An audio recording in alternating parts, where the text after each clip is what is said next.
जय हिंद जय महाराष्ट्र दोस्तों, मैं आपका सारथी ट्रैवल वाला। आज ये है मेरा पहला ब्लॉग। आज अपने को ट्रिप है मुंबई से नासिक 2 दिन के लिए। चलिए सफ़र शुरू करते हैं।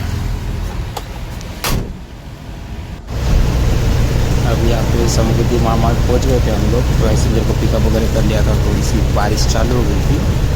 उसके बाद अभी अपन चल रहे हैं समुद्री महामार्ग पे। आगे जाके अपन इगतपुरी एग्ज़िट ले लेंगे। ये इगतपुरी एग्ज़िट लेने के बाद नासिक हाईवे नज़ारा देखिए कितना सुंदर है।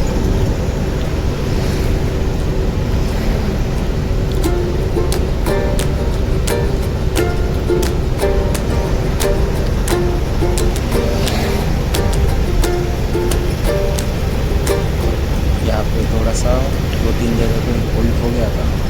होल्ड होने के बाद वापस नासिक के लिए निकल चुके हैं। यहाँ से बस 10 मिनट में हम अभी नासिक पहुँच जाएंगे। तो बस आज के लिए इतना ही वीडियो था दोस्त। मिलते हैं अपन कल सुबह।